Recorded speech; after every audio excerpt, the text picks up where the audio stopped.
Shaq was one of those guys that I feared. Couldn't nobody do nothing with Shaq. The only player ever to not shoot anything outside of the paint and dominate. Allen Iverson. Even as fearless as he was, he had his limits. Couldn't nobody do nothing with Shaq. Nothing. It won't even close. Shaq had to get assaulted every game.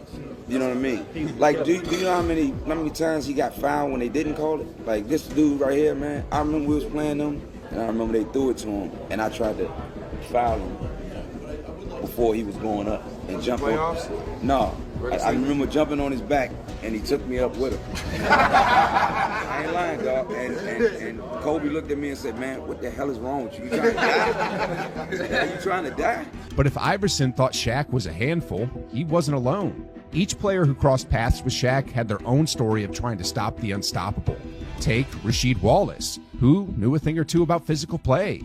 But even Sheed had to admit when it came to pure, unfiltered destruction, there was only one name. Who do you think probably the most violent dunker? I would probably have to say Shaq. I ain't seen nobody do to a backboard, to a rim, to a support than what he did. Now, I seen cats break the rim before. You know, DeHaan broke the rim before. Stansberry break the rim before. You ain't never seen nobody break a whole goal. I would have to say Shaq is the most violent. When Shaq was in his prime, other teams would have to make sure that they have at least 2 goal supports. This guy was a walking demolition crew.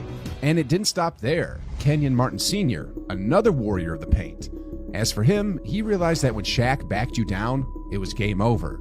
Physically, mentally, emotionally, it was a wreck. Well, no guard him, man. Like Father Time guarded Shaq.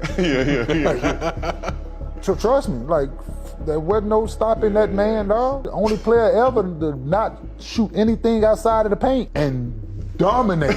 They put rules in, not just zone, what's it called, dislodging rules, like all because of him, man.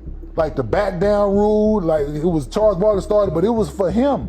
Because if he gets you to a certain point, it's physically a wrap. And speaking of sticking with you, just ask Reggie Miller. He'll tell you that Shaq wasn't just physically intimidating, he was downright terrifying. Because you were the most physically intimidating person in our league. So when whoever you hit got hit once, they felt it and they never came back. That means every time you're coming now, they're not there. That's an easier shot. You hit them one time, they're going to feel it. Look, I will say this. As many times as we all, because we've all come down and doubled you or had to play you at some point in time, got hit, I'm surprised you didn't kill all of us. No, I'm serious. America, I did not intentionally throw the balls. Al Harrington. For him, guarding Shaq, let's just say his strategy boiled down to one thing: prayer. What was it like guarding? Because they always say he's the most dominant player of all time, and peak Shaq, I just, I don't know what you can do really. Bro, you pray. So when he was in Phoenix, he was rolling down the lane, and I rotated over to take a charge. Oh. And when I got there, he's heavy I had already made the commitment, and I just closed my eyes and I said, "God, please." And he hit me and fell on top of me, but it just didn't hurt. I was like surprised, like boom. And I opened my eyes and he looking right at me. He was like, "You lucky you from Jersey. Other than that, I would have killed you." He like looking dead on top of me like, "You lucky you from Jersey." I was like, thank you, big fella. But guarding Shaq was impossible, bro. Now, if you think Harrington's memories of Shaq are intense, just wait until you hear from Isaiah Thomas. But before that, let's talk about Scottie Pippen. Even for him, a man who feared almost no one, Shaq was a different story. I didn't fear too many players during my career, but Shaq was one of those guys that I feared. And the fact that you had to come down and double team on him, he had the speed, the power, the spins. He was just a very difficult guy for us to defend as a team. Not for me as an individual, but I had to come down and double team. Yeah. And that was almost worse than guarding him because he was swinging with his arms. He had a temper. Shaq was never, he had a temper, but you know what? Even if he turned and hit you, he'll like give you a look like, Remember you're okay. Yeah, remember that. Yeah. But, he was just such a dominant player, and I have to agree. And even the best defenders were terrified of Shaq. Gilbert Arenas had a front row seat to the Shaq experience, and if there's one thing he learned, it's that stopping was next to impossible without following him. Like you talk about Shaq though. Like Shaq used to run the floor and big man rules, run to the middle of the rim, turn and seal. How the hell can you stop Shaq from doing that without fouling him? I remember I was holding both arms, like I grabbed one whole arm, because he did. I tried to take the like I'm trying to take the charge, but he ain't run, so now I got to play defense. Yes, yes. I'm just holding one whole muscle, right? The rep ain't like, rep, call it, shit, call it, like, call this. Call it. Like Shaq and that motherfucker like, nah, it's just over with, goddamn. But if you think Arenas had it rough, wait until you hear what Brian Scalabrine went through. Scalabrine had his own Shaq encounter that left a lasting impression on his ego. I'll tell you the story. So he gets an offensive rebound, and I'm behind him, right?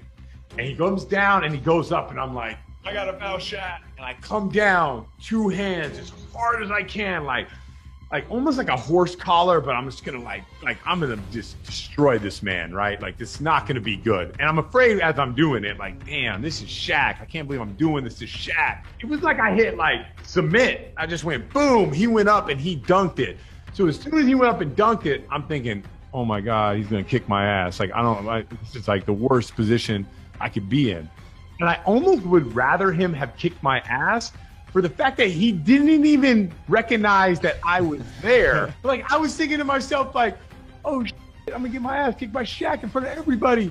And he just walked to the free throw line. Like I felt so insignificant. I almost quit the NBA at that point. I was just like, you know what, I'm probably not an NBA player.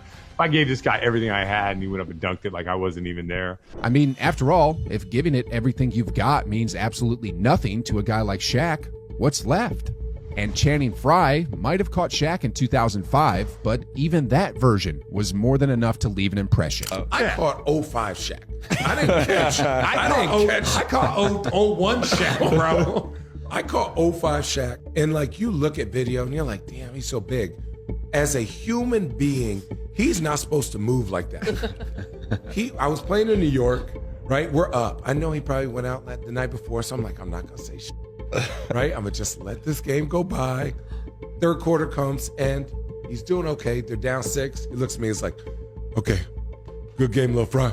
We gotta win this now. It basically fucks me up for the whole quarter. Like, there's no fouling. There's no imagine trying to foul a tree moving like a cat and just dunk after hook shot after dunk. It's just impossible to move a human that big and that he's mean.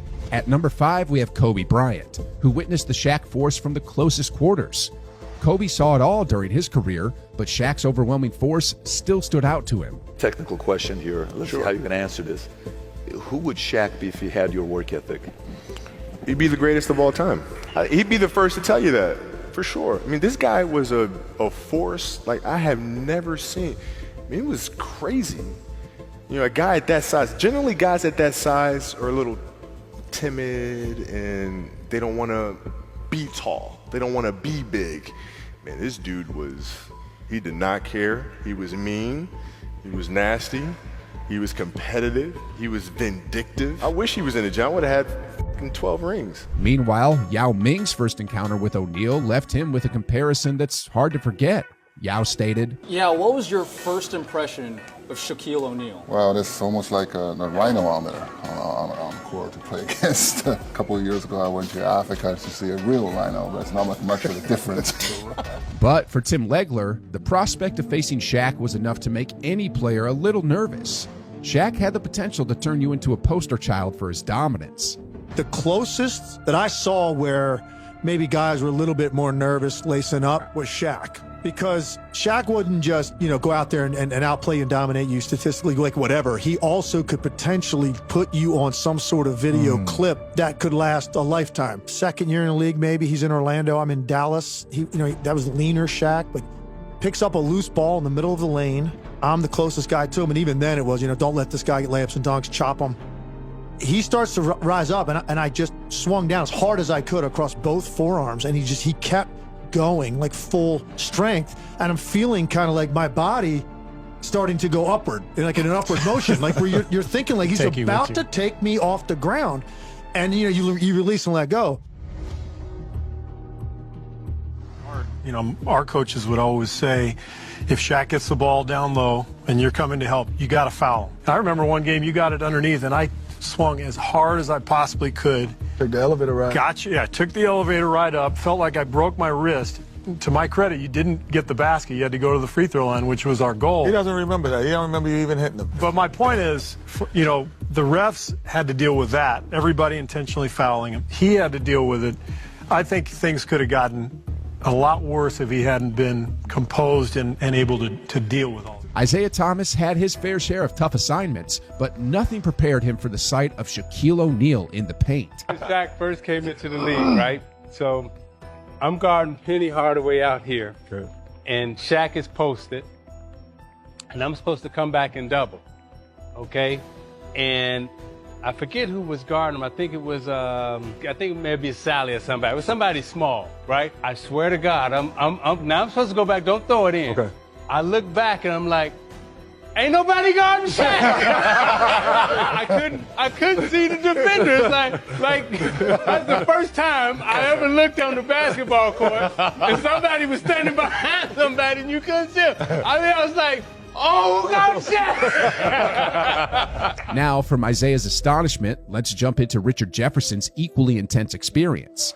Jefferson kept it real when it came to Shaq's dominance. Like, Shaq physically was the most dominant player we have ever seen, and maybe will ever see, because of his sheer size, athleticism, skill, footwork, hands, everything. There was no guarding him. Like, and let me be clear, they don't call fouls every single time you foul him. Like, there's times where he's going up for a dunk and you just do a flyby and you hit his wrist, and he's like, watch out, little fella, I'll break your wrist next time. And you're just sitting here like, if my hand was in between the rim and he was trying to dunk it, he would break my fucking wrist. That's not a lie. Backboards were getting broken.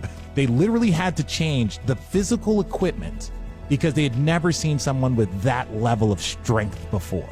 That's changing the game, right? And it's like the equipment needed to be adjusted because of him.